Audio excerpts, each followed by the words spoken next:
तो ये समय आप लोग जानते हैं कि बहुत ही पवित्र समय चल रहा है। क्या है? पुरुषोत्तम अधिक मास। पुरुषोत्तम अधिक मास का बहुत ही पवित्र समय चल रहा है। तो इसकी महिमा बहुत विस्तृत है। तो हम लोग सुनेंगे पुरुषोत्तम मास की महिमा। 9 बजे तक जो बैठे रहेंगे हाथ उठाइए। 9 बजे तक कौन कौन बैठे रहेंगे? ये पुरुषोत्तम मास की महिमा का विशेष जो है प्रवचन होगा। हाथ उठाइए। 1 2 3 4 5 6 7 8 9 10 11 12। तो 12 लोग हैं। तो आप लोग अगर आगे आएँ तो माना जाएगा कि आप सुन रहे हैं। जो सुनने वाले हाथ उठाए वो आगे आइए, आगे आइए, आगे आइए। जो सुनेंगे वो आगे आएँ। बाकी जो बैठना चाहें, उठना चाहें, आपकी मर्जी है। जिन्होंने हाथ उठाए वो लोग सुने, ठीक है? तो आप लोग बड़े ध्यान से सुनिए। पुरुषोत्तम मास की जो महिमा है, इसका महात्म्य है। तो अभी तक इस महात्म्य के मैं 7 अध्याय सुना चुका हूँ। तो 7 अध्याय की जो कथा अभी तक हो चुकी है उसको मैं संक्षेप में बताऊंगा। तो आप लोग बड़े ध्यान से सुने। ये स्थान है नैमिषारण्य का। कौन सा स्थान? नैमिषारण्य का स्थान है। और यहाँ पर बहुत से ऋषि लोग एकत्रित हुए हैं और यज्ञ करने की तैयारी कर रहे हैं। क्या कर रहे हैं? यज्ञ करने की तैयारी कर रहे हैं। और दूसरे तरफ तीर्थ यात्रा के लिए सूत जी अपने घर से निकले। तो तीर्थ यात्रा के लिए निकले हैं सूत जी। और नैमिषारण्य में आकर सब ऋषियों का उन्होंने दर्शन किया। सूत जी ने सब ऋषियों का दर्शन किया नैमिषारण्य में आकर के। बातें नहीं, बातें नहीं, बिल्कुल शांत, आपस में कोई बातें नहीं। बातें करना है मंदिर से बाहर जा सकते हैं। तो सूत जी निकले अपने घर से तीर्थ यात्रा के लिए। किस लिए निकले? तीर्थ यात्रा के लिए निकले। तो नैमिषारण्य में आकर के सब ऋषियों का दर्शन किया। उस समय सभी ऋषि घेर कर उन्हें खड़े हो गए। सब ऋषियों ने अपना यज्ञ का कार्य बंद कर दिया और सूत जी को घेर करके खड़े हो गए। उन्होंने बैठने के लिए सुंदर आसन बिछाया और स्वयं भी अपने अपने आसनों पर बैठ गए। ऋषियों ने कहा, आप व्यास जी के वचनों के रहस्य को जानते हैं, भगवान की लीला की कोई विशेष कथा सुनाइए। क्या सुनाइए? भगवान की लीला की विशेष कथा सुनाइए। तो सूत जी ने कहा कि मैं गंगा तट पर गया था, परीक्षित महाराज को देखा था, अनेक मुनियों से घिरे हुए, और सुखदेव मुनि ने उन्हें भागवत सुनाई और परीक्षित की वैकुंठ प्राप्ति हुई। उसके बाद आप ऋषियों का दर्शन करने आया हूँ। ऋषियों ने कहा, आपने व्यास जी के मुख से जो विशेष कथा सुनी हो वो सुनाइए। तो सूत जी ने अब सुनाई कथा। अब सूत जी क्या सुना रहे कथा? सुनो बड़े ध्यान से। सूत जी ने कहा कि नारद जी एक बार नर नारायण के आश्रम में आए। कौन? नारद जी आए। कहाँ पर आए? नर नारायण के आश्रम में आए और नर नारायण की स्तुति करी और कहा, ऐसी कथा सुनाइए जिससे सभी का कल्याण हो और मेरा कल्याण हो। ऐसी कथा सुनाइए। तो नारायण मुनि ने कहा, मैं आदर पूर्वक पुरुषोत्तम महात्म्य का वर्णन करता हूँ। कौन सा वर्णन कर रहा हूँ? पुरुषोत्तम महात्म्य का वर्णन कर रहा हूँ। इस मास के अधिपति भगवान पुरुषोत्तम है। तो अब नारायण ऋषि जो है बताते हैं एक और कथा जो इससे पहले हुई। जिस समय राजा युधिष्ठिर दुष्ट कौरवों के द्वारा जुए में पराजित हुए। राजा युधिष्ठिर दुष्ट कौरवों के द्वारा जुए में पराजित होकर अपना राज्य त्याग करके द्रौपदी और अपने चारों भाइयों के साथ काम्यक वन में रह रहे हैं। उस समय मुनियों को साथ लेकर श्री कृष्ण उन्हें देखने आए। 5 पांडवों को देखने आए। उस समय अर्जुन ने यही प्रश्न किया। उस समय श्री कृष्ण ने कहा कि जितनी नदियां हैं, जितने नगर हैं, जितने समुद्र हैं, अपने अपने सबके देवता हैं। तो प्राचीन काल की बात है जब अधिमास की उत्पत्ति हुई, ये जो महीना उत्पन्न हुआ सबसे पहले प्राचीन काल, तो सभी लोगों ने स्वामी रहित इस मास की निंदा की।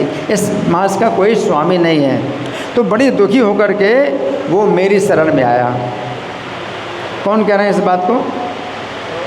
भगवान कृष्ण कह रहे हैं। किससे कह रहे हैं? किसको कह रहे हैं? पांडवों से कह रहे हैं। पांडवों से कह रहे हैं। और ये पूरी कथा सुना रहे हैं नर नारायण आश्रम में, बद्रिकाश्रम में नारायण ऋषि सुना रहे हैं नारद जी को। और ये सब कथा सुना रहे हैं नैमिषारण्य में सूत जी शौनक आदि ऋषियों को। तो कथा के अंदर कथा है। सबसे पहले सूत जी सुना रहे हैं नैमिषारण्य में ऋषियों को, और उन्होंने वो कथा सुनाई जो पहले हुई थी बद्रिकाश्रम में नारायण और नारद जी के बीच में। तो नारायण ने नारद जी को सुनाई। अब नारायण जी नारद जी को जो सुना रहे हैं वो कथा सुना रहे हैं जो काम्यक वन में भगवान कृष्ण ने 5 पांडवों को सुनाई थी, है ना। तो 5 पांडवों को सुना रहे हैं भगवान क्या कह रहे हैं कि अधिमास जो है मेरी शरण में आया क्योंकि उसका सबने अपमान किया है, सबने अपमान किया। तो अधिमास ने कहा वैकुंठ में अधिमास जो है आया। हे नाथ, सभी ने मुझे मल मास कहकर अपनी पंक्ति से बाहर निकाल दिया है। कंस से आपने देवकी की रक्षा की, दुशासन से आपने द्रौपदी की रक्षा की, कालिया के विष से आपने गोपालों की रक्षा की, जरासंध से बंदी राजाओं की आपने रक्षा की, ग्राह से आपने गजराज की रक्षा की। उसी प्रकार आप मेरी रक्षा क्यों नहीं कर रहे हैं? अधिमास ने कहा आप पहले कितनी रक्षा कर चुके हो, सबकी रक्षा की आपने, मेरी रक्षा क्यों नहीं कर रहे हैं? मैं अभागा हूँ, मेरा कोई नाम नहीं है, मेरा कोई स्वामी नहीं है। इस प्रकार कहकर के अधिमास विष्णु के समीप धड़ाम से गिर गया। कहाँ पर? वैकुंठ में अधिमास जो है भगवान विष्णु के सामने गिर पड़ा। तो श्री विष्णु ने कहा हे वत्स उठो, बिलखना छोड़ दो। फिर मन में विचार कर विष्णु जी उससे बोले हे वत्स आओ मेरे साथ गोलोक में चलो। विष्णु जी बोले, किससे बोले? अधिमास से बोले आओ मेरे साथ गोलोक में चलो, वहाँ निवास करने वाले श्री कृष्ण ही तुम्हारे दुख को दूर करेंगे। ऐसा कहकर विष्णु जी अधिमास का हाथ पकड़कर गोलोक को गए और वैकुंठ से गोलोक 50 करोड़ योजन ऊपर है। वैकुंठ से गोलोक 50 करोड़ योजन ऊपर है। भगवान श्री कृष्ण के गोलोक धाम में पहुंचकर विष्णु जी ने तुरंत पुरुषोत्तम श्री कृष्ण को सिर नवाया और कहा मैं 2 भुजाधारी श्री कृष्ण आपकी वंदना करता हूँ। अब श्री कृष्ण की आज्ञा पाकर के विष्णु जी एक श्रेष्ठ सिंहासन पर विराजमान हो गए। उस समय श्री कृष्ण के सामने अधिमास काँप रहा था, उनके चरणों पर प्रणाम करवाया। तब श्री कृष्ण ने विष्णु जी से पूछा ये कौन है? इस गोलोक में तो कोई क्लेश नहीं भोगता है। उस समय श्री विष्णु ने सिंहासन से उठकर मलमास के कष्ट का वृत्तांत बताया। उस समय श्री पुरुषोत्तम श्री कृष्ण ने कहा हे विष्णु, ये आपने बड़ा अच्छा किया जो मलमास का हाथ पकड़कर यहाँ ले आए, इससे आपके संसार में बड़ी कीर्ति फैलेगी। पुरुषोत्तम जो मेरा नाम लोक में और वेद में विख्यात है, वो नाम भी आज मैंने इसे दे दिया। पुरुषोत्तम मास के भक्तों की चिंता मुझे दिन रात बनी रहेगी। मुझे कभी अपने भक्तों के मनोरथों को पूर्ण करने में कुछ देरी हो सकती है, किंतु मेरे पुरुषोत्तम मास के जो भक्त हैं उनकी मनोवांछा पूरी करने में मुझे कभी भी विलम्ब नहीं लगता है। इसलिए आप अधिमास की चिंता छोड़कर इस पुरुषोत्तम मास को लेकर वैकुंठ में जाइए। तो अब जो है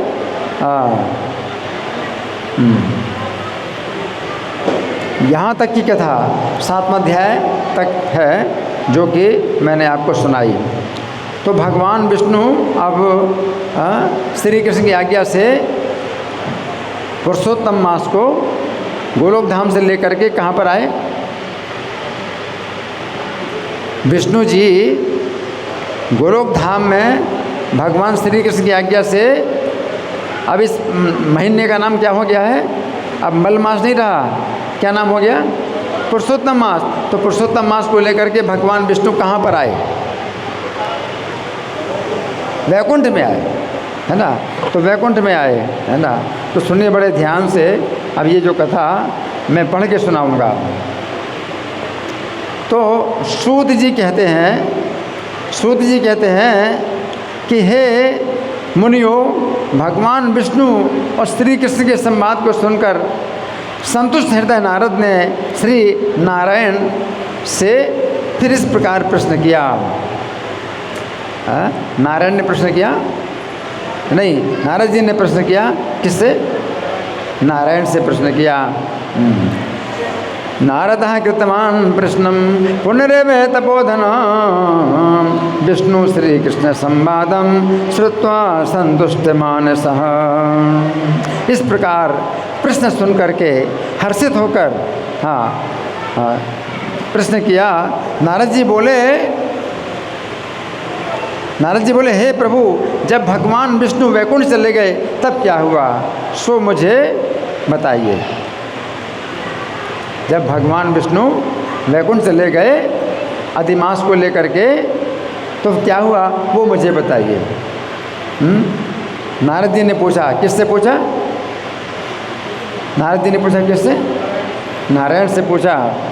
वैकुंठम गतवते रुक्मणी से किम जातम तदनुवद प्रभो में वृत्तांतम हरिसुत कृष्णयोश्च सर्वेषां हितकरमादि पुंसो। इस प्रकार प्रश्न सुनकर हर्षित होकर भगवान बद्री नारायण विश्व को आनंद देने वाले महान कथा का वर्णन करने लगे। ऐसी कथा है जो विश्व को आनंद प्रदान करती है ना। तो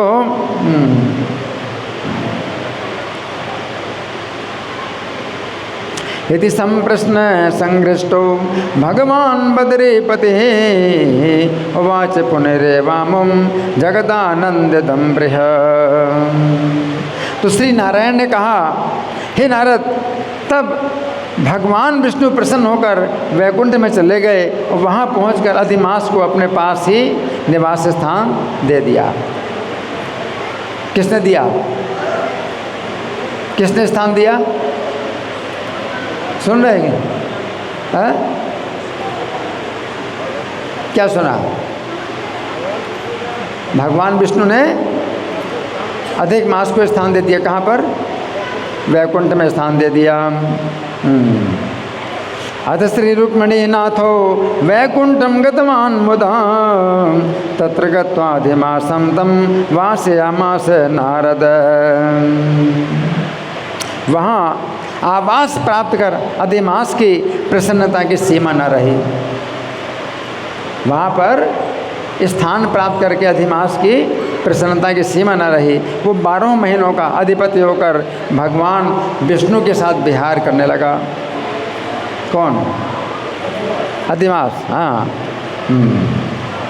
तत्रत्य वसतिं प्राप्य मोदमानो भवत्तदा मासानामधिपो भूत्वा रमते विष्णुना सह।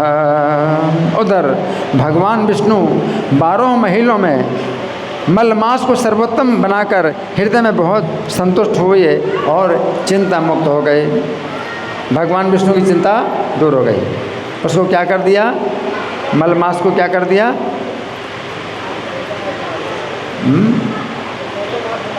12 महीनों में सर्वोत्तम बना दिया। 12 मासेषु मलमासंबरं प्रभो विधाय मनसा तुष्टो बभूमो प्रकृति प्रियः।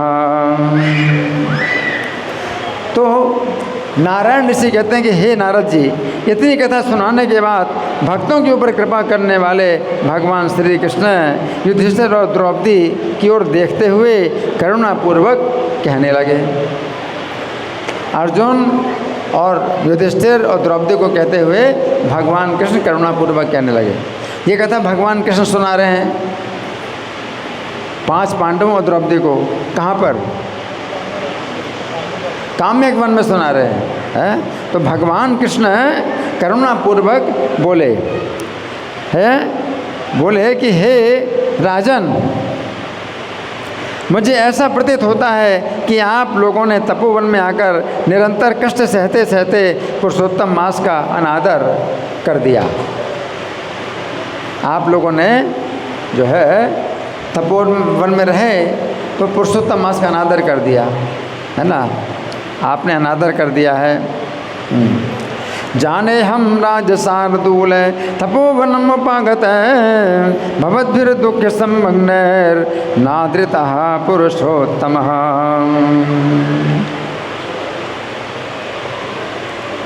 वृंदावन की शोभा के धाम भगवान गोलोक अधिपति का प्रिय पात्र पुरुषोत्तम मास आप सब वनवासियों की असावधानी से बिना आदर के बीत गया। आपने सम्मान नहीं किया। आप वनवासी थे, वन में वास कर रहे थे, आपने सम्मान नहीं किया, तो ऐसे बीत गया। वृंदावन कलानाथ वल्लभा पुरुषोत्तम प्रमादान गतवान मासो भवताम काननो कसाम। भीष्म पितामह, द्रोणाचार्य, कर्ण का भय आप लोगों को बना रहता था। फिर ना कहीं कोई दूसरा षड्यंत्र हो जाए, इससे भय और द्वेष के चक्कर में पड़े रहने के कारण पुरुषोत्तम मास के आने पर भी उसका ज्ञान नहीं रहा। आपने पुरुषोत्तम मास का आदर नहीं किया। क्यों? वनवास में ये भीष्म है, कर्ण है, सब जो है इनका भी भय बना रहा आपको, इसलिए युष्माभिर्नैव विज्ञातो भय द्वेष समन्वित गांगे द्रोण कर्णेभ्यो भय संत्रस्त मानस। दूसरे कृष्ण द्वैपायन व्यास जी से प्राप्त विद्या की आराधना में तत्पर हो, इसके कारण भी आप जो है पुरुषोत्तम मास की आराधना नहीं कर पाए कि व्यास जी ने जो बताए नियम उनका पालन करते रहे। और अर्जुन के इंद्रकील पर्वत पर चले जाने पर उनके वियोग से दुखी होकर आप लोगों को पुरुषोत्तम मास के आने पर भी उसका ज्ञान ना रहा। तो अर्जुन चले गए इंद्रकील पर्वत पर, तो 5 साल के लिए अर्जुन चले गए स्वर्गलोक। तो इस कारण से भी आप अर्जुन की याद में आपने जो है पुरुषोत्तम मास जो आया उसका आदर नहीं किया। पुरुषोत्तम मास हर तीसरे वर्ष में आता है, हर तीसरे वर्ष में आता है पुरुषोत्तम मास, है ना? तो कितने बार पुरुषोत्तम मास आया और आपने जो है उसका आदर नहीं किया है। कृष्ण द्वैपायनादाप्त विद्याराधन तत्परे इंद्रकीलं गतवती बीभत्सोरण शालिनी। तो मैं कहूँगा, तो अब आप लोग पूछें कि हम क्या करें, तो मैं कहूँगा कि भाग्य का सहारा लीजिए। तद्वियोगे परिक्लिष्टैर न ज्ञाता पुरुषोत्तमः युष्माभिः किं प्रकर्तव्यम अदृष्ट अविलंबिता। जैसा होनहार होता है वैसा ही मनुष्यों को दिखाई पड़ता है। भाग्य में जैसा फल लिखा रहता है उसको अवश्य करके भोगना पड़ता है। अदृष्टम यादृशम पुंसा तादृशम भासते सदा अवश्यमेव भोक्तव्यम अदृष्ट जनितम फलम। मनुष्यों को भाग्य के अनुसार सुख दुख मिलता है, भय और निरोगता भोगनी पड़ती है। आप लोग भाग्यवादी हैं, अतः आप लोगों को भाग्य पर सदा स्थिर रहना चाहिए। सुखम दुखम भयम क्षेमम अदृष्टान प्राप्यते जन तस्मात् अदृष्टनिष्ठ भवद्भिः स्थीयतां सदा। अब इसके अतिरिक्त आप लोगों के दुख भोगने का एक दूसरा भी कारण है, वो बड़ा विलक्षण है। भगवान कह रहे हैं आप लोगों जो दुख भोग रहे हो इसका एक और भी कारण है जो बहुत विलक्षण है। हे महाराज, मेरे मुख से उस ऐतिहासिक वृत्तांत को भी सुन लीजिए। भगवान कह रहे हैं, किससे कह रहे हैं? पांडवों से और द्रौपदी से कह रहे हैं कि उसको सुनिए। आपके दुख का एक और भी कारण है, उसको आप सुन लीजिए, मेरे मुख से सुन लीजिए। अथा परम प्रवक्ष्यामि भवतां दुख कारणम सेतिहासम महाराज श्रूयताम मन्मुखादहो। श्री कृष्ण जी बोले, ये जो सौभाग्यशालिनी पांचाल राजकुमारी द्रौपदी है, ये पूर्व जन्म में महर्षि मेधावी की पुत्री हुई। कौन? द्रौपदी पूर्व जन्म में क्या हुई? महर्षि मेधावी की पुत्री। किसकी पुत्री? महर्षि मेधावी की पुत्री हुई। हाँ, वो बहुत सुंदरी थी। क्या थी वो? बहुत सुंदरी थी। पांचालीयम महाभागा पूर्व जन्मनि सुंदरी मेधावी तुज मुख्य से पुत्री जाता सुमध्यमा। हे राजन, समय बीतता गया और कन्या 10 वर्ष की हो गई। कितने साल की हो गई? हैं? 10 वर्ष की हो गई।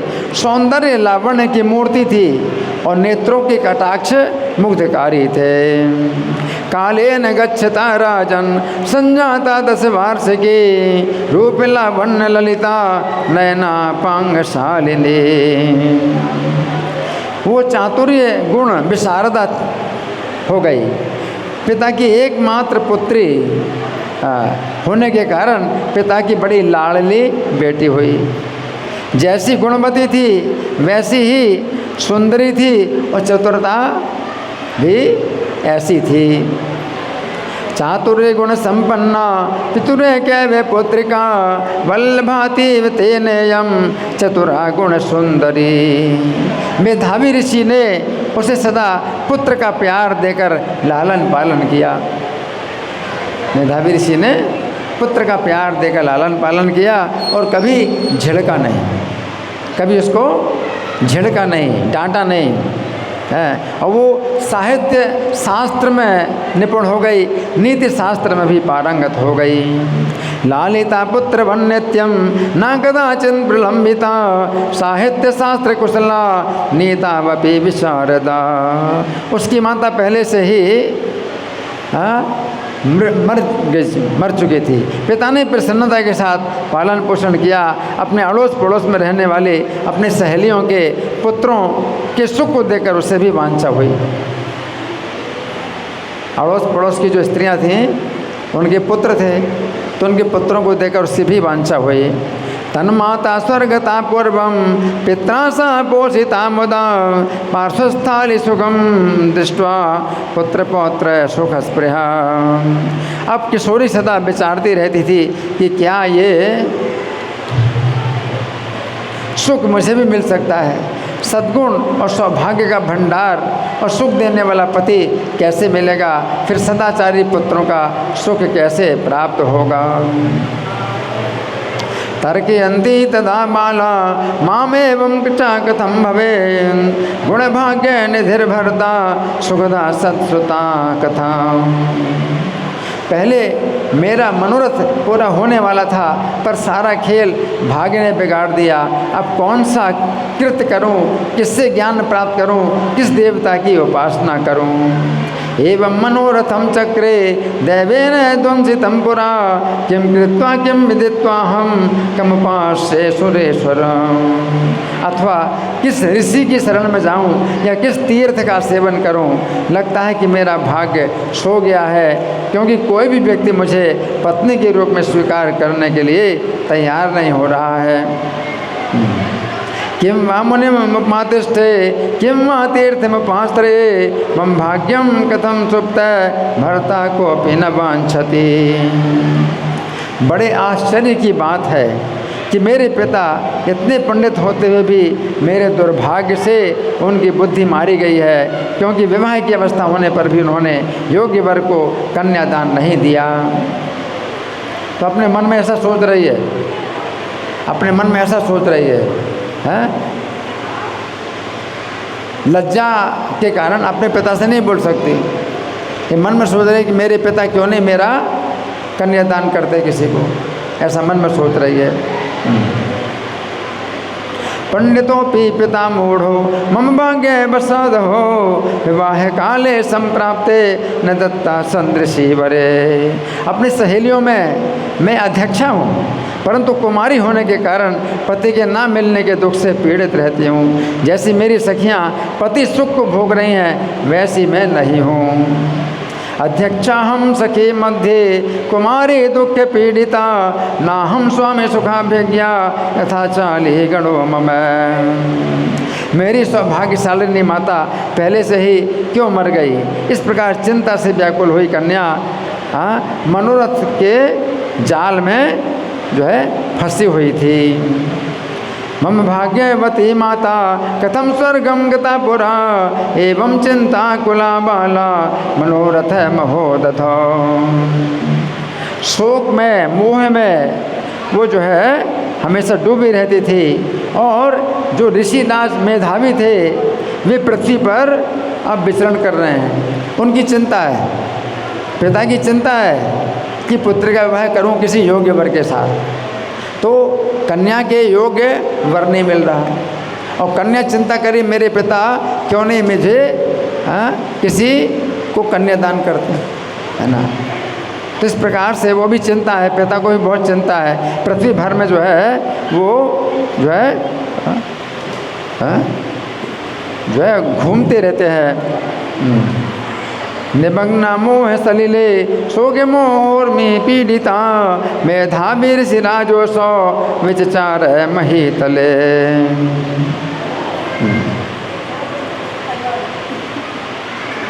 कन्यादान के निमित्त योग्य वर को ढूंढते ढूंढते फिरते थे, परंतु कन्या के सदृश योग्य वर के ना मिलने से उनके मनोरथ पर पानी फिर गया।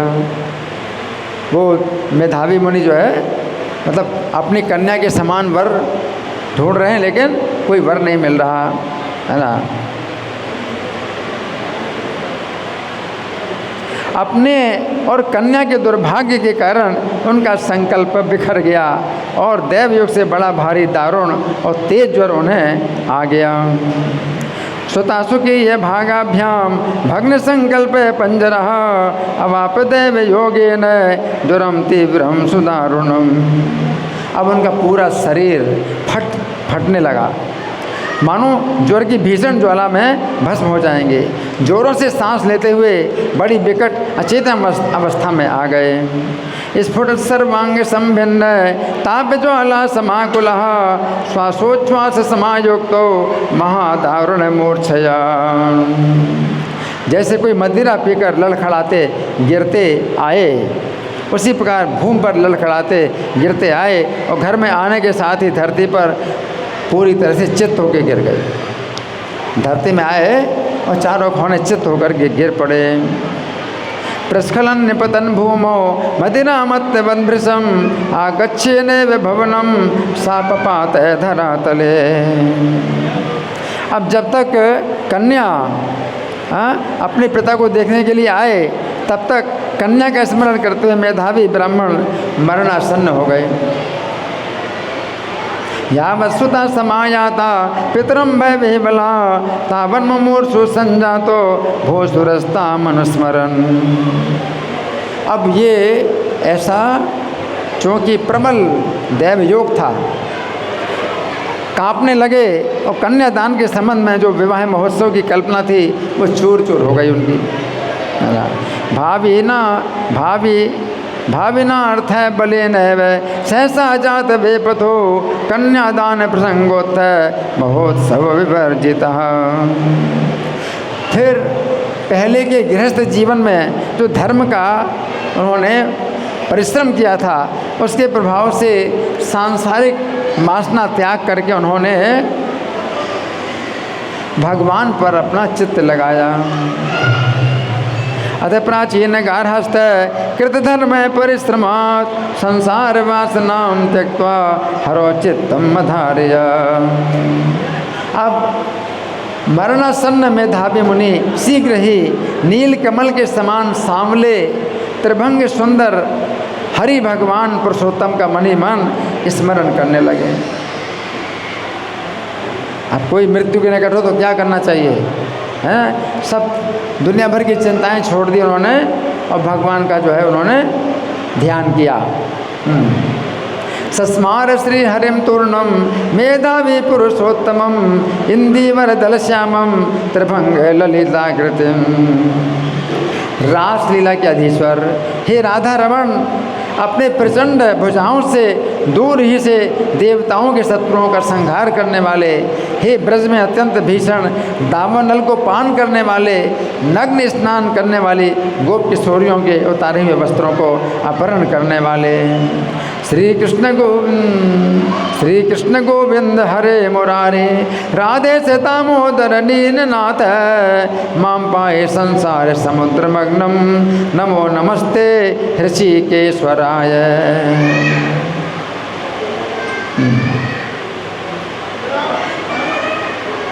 हे श्री कृष्ण गोविंद हरे मुरारे राधेश दामोदर दीनानाथ, मैं भवसागर में डूब रहा हूँ, मेरी रक्षा कीजिए। इंद्रियों के अधिपति आपको बारंबार नमस्कार करता हूँ।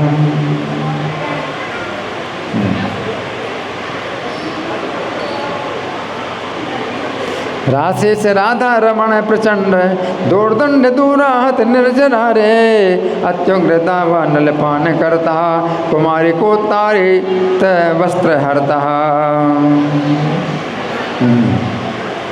इस प्रकार मेधावी मुनि की आर्त ध्वनि दूर से ही सुनकर भगवान के दूत झटपट गोलोक से दौड़ पड़े और तत्काल मरे हुए मुनि का हाथ पकड़कर उन्हें भगवान के चरण कमलों में ले आए। कौन ले आए? भगवान के दूत। कहाँ से आए थे?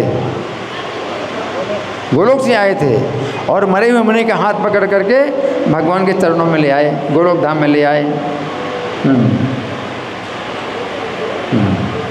इति मुनि वचनम निशम्य दूरात् झटति जयुश्चरा मुकुंद लोकान् तदनुमृत मुनि करे गृहीत्वा चरण सरोरहो मेयूरीश्वरस्य। इस प्रकार अपने पिता के प्राण निकलते देखकर वो कन्या हाय हाय करके रोने लगी। अब मेधावी मुनि गोलोक धाम चले गए, अब कन्या जो है अकेली है। अब उसका कोई पिता भी नहीं रहे, माता पहले से नहीं थी, कोई भाई भी नहीं है, कोई रक्षक नहीं है, तो हाय हाय करके रोने लगी और पिता के शरीर को अपनी गोद में रखकर बहुत दुखी होकर विलाप करने लगी। प्राणोत्क्रमण मालोक्य हाहेति सासुतारुदं अंके कृत्वा पितुर्देहं विलिलाप सुदुःखिता। कुर्री पक्षी की भांति बहुत देर तक विलाप करके दारुण दुख से दुखी होकर वो विकल हुई और अपने पिता को संबोधित करके कहने लगी मानो वो जीवित हैं, मानो पिता जीवित हैं, ऐसा वो बोलने लगी। कुरीवे चिरम सातो विलप्य वृष दुखिता वाच पितरम बाला जीवंतम एव बिहवला।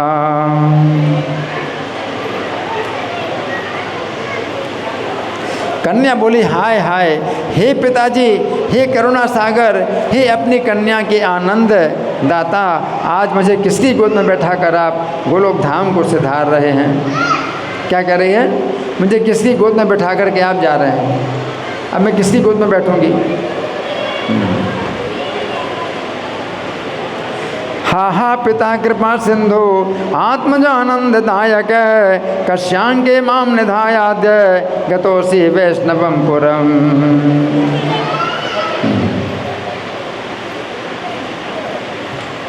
हे तात, मुझ बिना पिता की कन्या को कौन व्यक्ति अपनावेगा? ना कोई मेरे भाई हैं, ना बंधु है, ना बेचारी मेरी माता ही रही।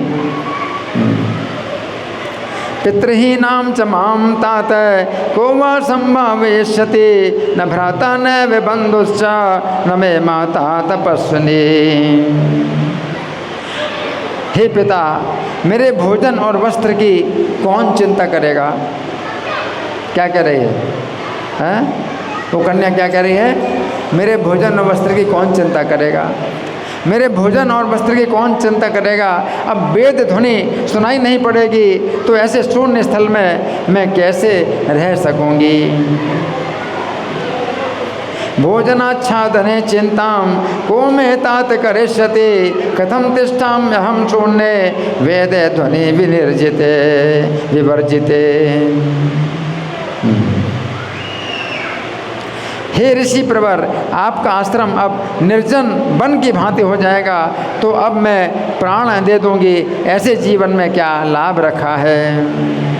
आश्रमे ते मुनिश्रेष्ठ अरण्य एव निर्जने अतः परम मनिष्यामि जीवने किम प्रयोजनम।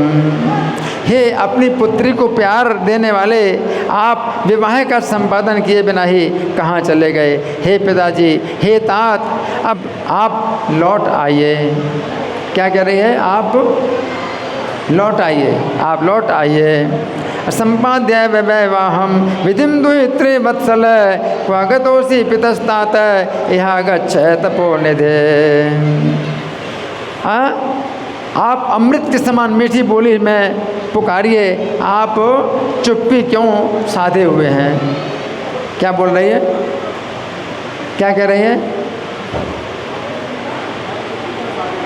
आप चुप्पी क्यों साधे हुए हैं? अमृत के समान बोली में मुझे पुकारिए।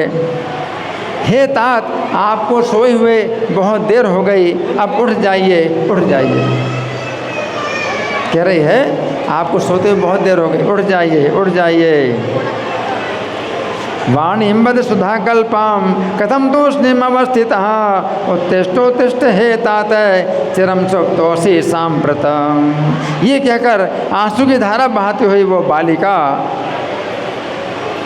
बार बार विलाप करती रही और पिता के मरने से अत्यंत पीड़ित हो, दुखित होकर के कुर्री पक्षी की भांति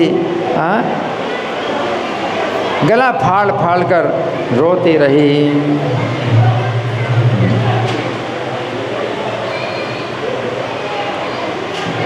इत्युक्त्वा श्रुमुखी माला विललापे मुहुर्मुहुः मुक्तकण्ठे रुरोधार्ता कुर्रीव सुदुःखिता। उस लड़की का रोना सुनकर उस वन में रहने वाले ब्राह्मण आपस में पूछने लगे, इस तपोवन में आज इतना बिलक बिलक कर कौन रो रहा है? कौन पूछ रहे हैं? आपस में पूछ रहे हैं सब लोग। कौन पूछ रहे हैं? उस वन में निवास करने वाले ब्राह्मण लोग आपस में पूछ रहे हैं कि आज तपोवन में इतना बिलक बिलक कर कौन रो रहा है? तत्सुता रोदन श्रुत्वा विप्रास्तद्वनवासिनः अतीव करुणं को वा रोदत्यस्मिन् तपोवने। जब धीरे धीरे उन्हें निश्चय हो गया कि मेधा ऋषि की कन्या ही रो रही है, तब वे हाय बड़ा गजब हो गया, हाय बड़ा अनर्थ हो गया, ऐसा कहते हुए तेजी से मेधावी ऋषि के आश्रम में आए। कौन आए मेधावी ऋषि आश्रम में? सभी वनवासी ब्राह्मण उधर आए। मेधा ऋषि सुता शब्दम सनिर्निश्चित तापसा ससंभ्रमा समा जगमुर हाहाकार है समन्विता। उन लोगों ने आकर देखा कि कन्या की गोद में मरे हुए मुनि पड़े हैं। किसकी गोद में? किसकी गोद में है? कन्या की गोद में मरे हुए मुनि पड़े हुए हैं। तब उस मन के निवासी सभी मुनि लोग रोने लगे। आगत्य ददृशो सर्वे सुतांकस्तम्भतं मुनिं तथा संरुदो सर्वे मुनिः काननौकसः। फिर कन्या की गोद से शव को लेकर शिव मंदिर के पास स्मशान पर गए और लकड़ी की चिता लगाकर अंत्येष्टि विधि से दाह संस्कार किया। सुतोत्संगात् शवं नीत्वा श्मशाने शिव सन्निधौ अंत्येष्टिं विधिना कृत्वा ते दहन् काष्ठवे स्थिता।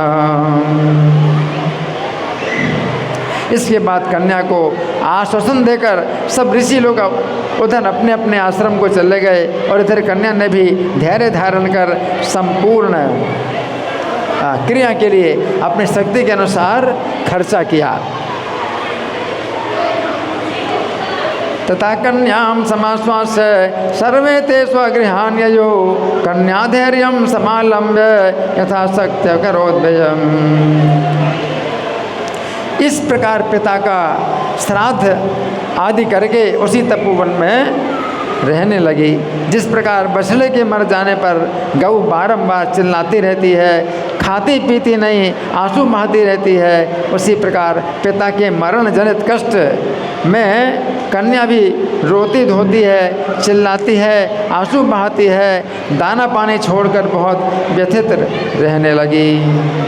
इत्योर्ध देह की विधिम प्रणिधाय पितृम पुत्री निवास मकरोच तपोवनस्मिन् साव्यथे पितृज दुख दवाग्निदग्धा रंभे विवत्स मरणात् सुरभि विबाला। तो इस प्रकार जो है ये 8वां अध्याय मैंने पढ़ के सुनाया है, जिसमें इस देवी का जो है वर्णन आता है कि अपने पिता के मरण से वो जो है बहुत बेबल है और अपने आश्रम में रहती है, अकेली रह गई। अब ना पिता रहा और ना माता पहले से नहीं थी और उसका कोई भाई भी नहीं, कोई रक्षक भी नहीं है, अकेली है और क्या कर रही है, केवल शोक करती रहती है ना। तो ये हमने सुना इसकी कथा। अब आगे की कथा मैं संक्षेप में सुना देता हूँ, क्योंकि समय बहुत कम है। आगे की कथा संक्षेप में सुना देता हूँ कि जो भगवान नारायण बताते हैं, उस वन में अनेक वर्षों के बाद शोकमग्न इस कन्या के निकट दुर्वासा मुनि पधारे। कौन आए? दुर्वासा मुनि आए इसके निकट। इस देवी ने धैर्यपूर्वक दुर्वासा मुनि का स्वागत सत्कार किया और स्तुति की। दुर्वासा मुनि ने कहा, हे देवी, तुम्हारी सेवा से मैं प्रसन्न हुआ। अब मैं नारायण मुनि का दर्शन करने के लिए बद्रिकाश्रम जा रहा हूँ। किसने कहा? दुर्वासा मुनि ने कहा कि मैं नारायण का दर्शन करने के लिए बद्रिकाश्रम जा रहा हूँ। उस समय इस देवी ने कहा, हे मुनिराज, मैं बहुत शोकमग्न हूँ, ना मेरी माता है, ना पिता है, ना भाई है। मेरे दुख के निवारण का कोई उपाय कीजिए। कन्या ने कहा, किससे कहा? दुर्वासा मुनि से कहा, मेरा कोई नहीं है, मैं बहुत दुख में पड़ी हुई हूँ, तो मेरे कष्ट का निवारण कीजिए। उस समय दुर्वासा मुनि ने एक महान उपाय बताया। दुर्वासा मुनि ने एक महान उपाय बताया है। तो दुर्वासा मुनि ने मेधावी कन्या से कहा, हे सुंदरी, गुप्त से भी गुप्त एक महान उपाय है। लेकिन कैसा है वो? महान उपाय है। कैसा है? गुप्त से भी गुप्त है। गुप्त से भी गुप्त एक महान उपाय है, जो मैं तुमसे कह रहा हूँ। इस महीने से जो तीसरा महीना आएगा, इस महीने से जो तीसरा महीना आएगा, वो पुरुषोत्तम मास होगा। कौन सा होगा? पुरुषोत्तम मास होगा। इस मास में तुम तीर्थों में स्नान करो। 12,000 वर्ष तक निरंतर गंगा स्नान करने से जो फल मिलता है, 12,000 वर्ष तक निरंतर गंगा में स्नान करने से जो फल मिलता है, वो फल पुरुषोत्तम मास में जहाँ कहीं भी एक बार स्नान करने से प्राप्त हो जाएगा। पुरुषोत्तम मास में कहीं भी एक बार स्नान करो तो वो स्नान 12,000 साल तक गंगा में स्नान करने के बराबर।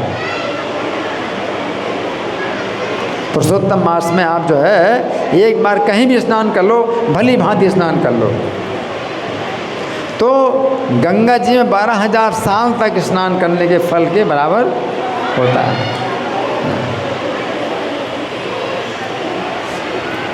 मैंने भी पुरुषोत्तम मास की आराधना की है और करता हूँ। एक बार मैंने महाराज अम्बरीश को भस्म करने के लिए कृत्या भेजी थी। दुर्वासा मुनि अपनी बात बता रहे हैं। मैंने महाराज अम्बरीश को भस्म करने के लिए कृत्या भेजी थी। उस समय श्री विष्णु ने मुझे भस्म करने के लिए अपना सुदर्शन चक्र भेज दिया। तब मेरे पुरुषोत्तम मास का व्रत करने से वो चक्र लौट गया।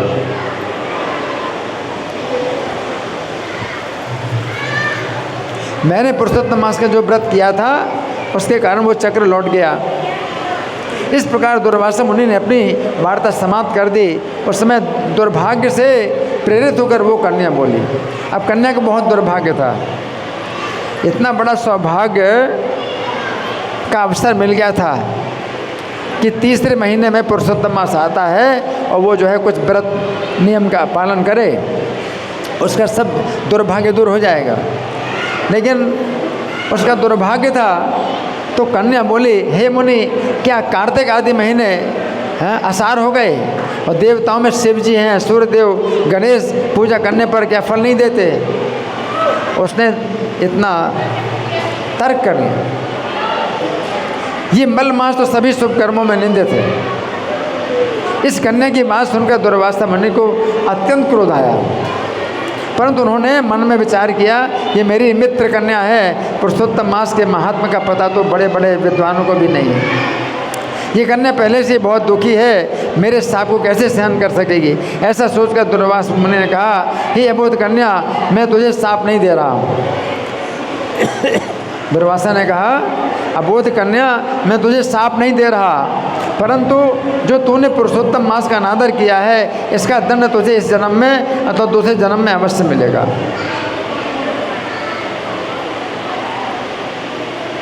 ऐसा कहकर दुर्वासा मुनि चले गए।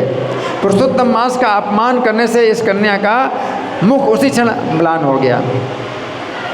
अब ये कन्या अपने आश्रम में रहकर शिव जी की पूजा में तत्पर हो गई।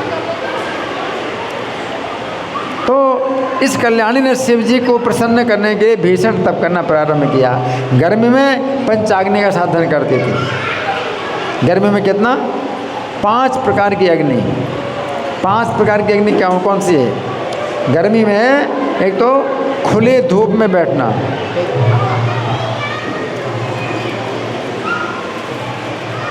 खुले मैदान में बैठना गर्मी में, तो पहली गर्मी तो हो गई, ऊपर से धूप है।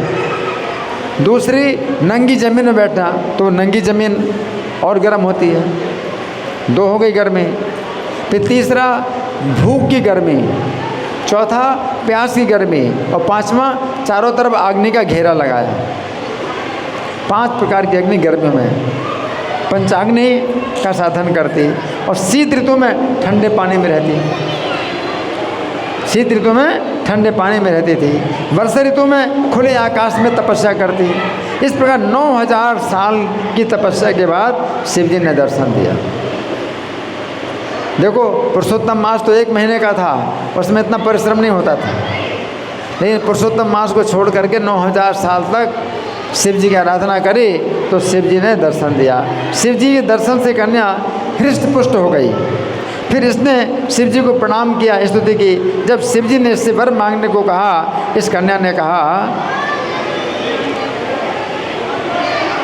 हे महादेव, मुझे पति दीजिए, पति दीजिए, पति दीजिए, पति दीजिए, पति दीजिए, 5 बार का।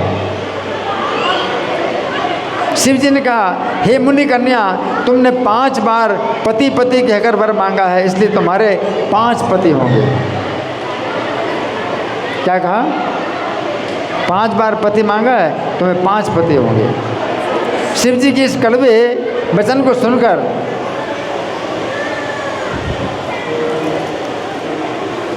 शिव जी के इस कड़वे वचन को सुनकर वो कन्या बोली, हे शंभु, ये तो मेरे लिए लज्जा की बात है कि मेरे 5 पति होंगे। शिव जी ने कहा, हे कन्या, इस जन्म में तो तुम्हें पति सुख नहीं मिलेगा, परंतु दूसरे जन्म में तुम्हें 5 पति प्राप्त होंगे, क्योंकि तुमने दुर्वासा का अपमान किया। क्योंकि तुमने दुर्वासा का अपमान किया और श्री कृष्ण के परम प्रिय पुरुषोत्तम मास का व्रत नियम नहीं किया। जो इस पुरुषोत्तम मास की निंदा करते हैं उन्हें विपरीत फल प्राप्त होता है। देखो, 9000 साल तक तपस्या की और शिव जी ने कहा, क्या पुरुषोत्तम मास का अपमान किया तुमने, विपरीत फल प्राप्त होता है। ऐसा कहकर शिव जी अंतर्धान हो गए। इस प्रकार इस कन्या के मन में चिंता समा गई। अब शिव जी चले गए। तब इस बालक का मुंह उतर गया, लंबी लंबी श्वास लेने लगी। फिर बहुत दिनों के बाद ये कन्या अपने आश्रम में ही निर्जीव हो गई। उसी समय राजा द्रुपद के यज्ञ कुंड से एक सुंदर कन्या का आविर्भाव हुआ। यही कन्या संपूर्ण पृथ्वी पर द्रौपदी के नाम से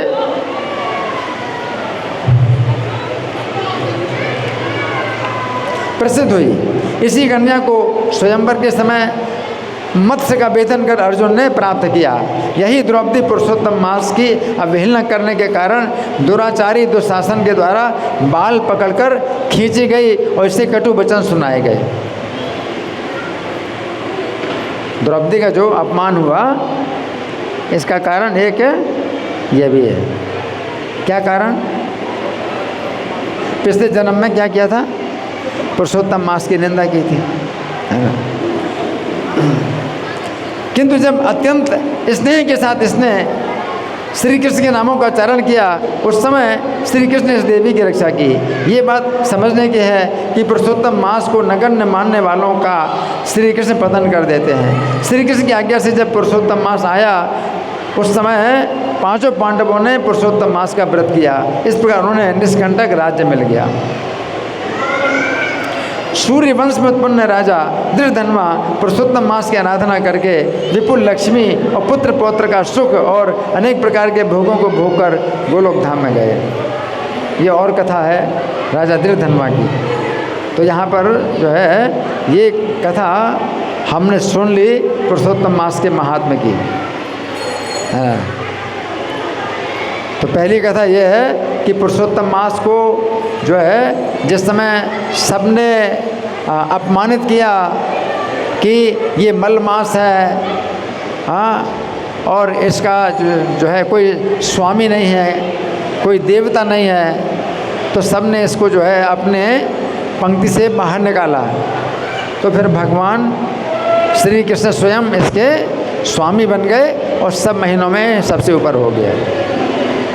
और दूसरी कथा हमने सुनी मेधावी मुनि की कन्या। उसने जो है पुरुषोत्तम मास की निंदा की और दुर्वासा मुनि की निंदा की। उसका फल ये हुआ, दुर्वासा मुनि ने शाप नहीं दिया। दुर्वासा मुनि ने शाप नहीं दिया। क्यों नहीं शाप दिया? दुर्वासा मुनि तो बहुत शाप देते हैं, इसको शाप क्यों नहीं दिया? है?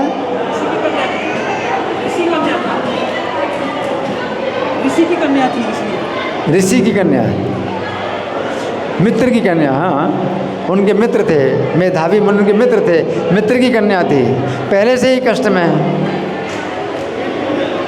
अबोध है। दूसरा उन्होंने सोचा पुरुषोत्तम मास के बारे में बड़े बड़े विद्वान भी गलती कर बैठते हैं,